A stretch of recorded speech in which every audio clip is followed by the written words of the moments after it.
Hello and welcome. Thank you for joining us on Business Incorporated. I'm Chimeze Obi Iwago. On the show today, South Africa investigates $80 million Bitcoin scam.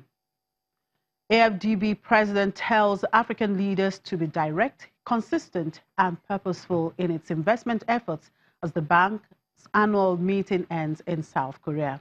Plus, Chief Negotiator, Nigerian Office for Trade Negotiations, engages private sector operators on the African Continental Free Trade Agreement. We start off the show with the markets, and here in Africa, South Africa's JSE index was down 0.14% at intraday in cautious trade ahead of a ratings decision by S&P Global.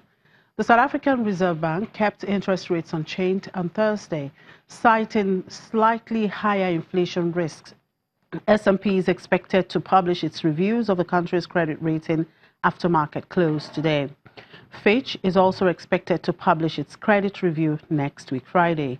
In the meantime, NSE index continued its downward trend. Egypt is closed today but ended in the negative on Thursday. Kenya also closed low on Thursday. In the Middle East, markets are closed today for the weekend, but on Thursday, most of the markets moved towards the positive direction, with Dubai amusement park operator DXB Entertainment continuing a rebound from record lows in heavy trade. The strength of DXB Entertainment helped the Dubai stock index rise 0.26%. In Abu Dhabi, the index climbed 0.34% as energy investment firm TAQA jumped 6.6%. Qatar was up 0.55%. The Saudi index was down 0.02% on profit taking in some banks. In Europe, stocks were higher in early trade as market participants' fear were calmed by North Korea's response to President Donald Trump's decision to cancel a landmark summit. Also, sweeping new data laws are set to be rolled out across the region today. Let's get the details from Janelle Dumalon, my colleague in Frankfurt. Hello, Janelle. Good afternoon. A beautiful day to you. Happy Friday from Frankfurt. Thank you. Well, it's a big day for European companies as the general data protection guidelines come into effect. Now, do you think they are prepared properly? Well, this new legislation called officially the GDPR, the General Data Protection Regulation, is the product of 4 years of work from EU lawmakers, the need for which has been underlined by the various data misuse scandals in recent history. We saw only recently just how much pressure Facebook was under following the Cambridge Analytica scandal that saw the misuse of data from millions of user profiles for election targeting purposes. Now, as such, because data is the world's most relevant currency, it's become very important to ensure more transparency in terms of data flows, in terms of giving users more control over what happens to their personal data. So for companies specifically, that's meant especially in the last days, they've had to reach deep into their databases and make sure that everyone in them has really opted into communication with them.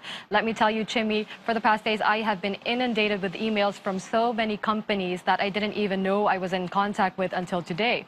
But that's just one part of a set of very complex rules. For example, they have to inform regulators of data breaches within 72 hours, so that's quite an ambitious goal. They also have to respond to users' data requests, meaning they have to tell users exactly what data about these users they have saved within 1 month. So non-compliance would lead to hefty penalties, up to 4% of global revenue. So you can see that that is really quite heavy.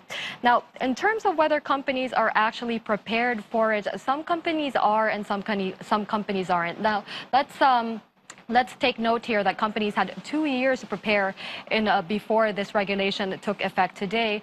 But some companies are better prepared for it in Germany, for example, because domestic regulations have more of an overlap with these EU-wide rules. While, for example, U.S. companies that use a lot of data and are used to a market back at home, which has freer data flows and really is less strict when it comes to regulation of this sort of thing in general, they're going to have more trouble adjusting. We have, for example, the likes of Instapaper, that's a bookmarking service from that popular website Pinterest, that said that they can't accommodate users from the EU at the moment because of these GDPR rules. You have newspapers canceling service for now, at least, to European readers like the Chicago Tribune. So what we have here is going to be a set of very interesting weeks in the future as we see companies and how much they struggle or not struggle to comply with these regulations. But it's also an interesting test for European regulators to see how well they will be able to implement these rules that are very, very complicated indeed. That's quite interesting to know. Well, it's been a miserable week on the markets, but Friday finally seems to be the day things look up. Have investors come over the shock of the cancelled North Korea summit, or are they feeling bored for other reasons?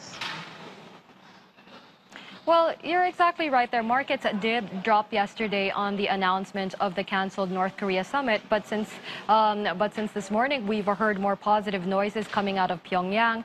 They've said, for example, that they're leaving the door open to future resolution with the U.S. They're hoping for a, quote, Trump solution, and that seems to have signaled to investors that not all hope is lost in this regard. At the same time, the closely watched Ifo Business Confidence Index here in Germany seems to indicate that finally German business leaders are feeling more positive now after months of waning optimism. And that's due to the fact that Germany's economy is still performing well despite a complicated geopolitical situation at present. However, it has to be said, if you ask them about the future, then they're still a little bit more worried.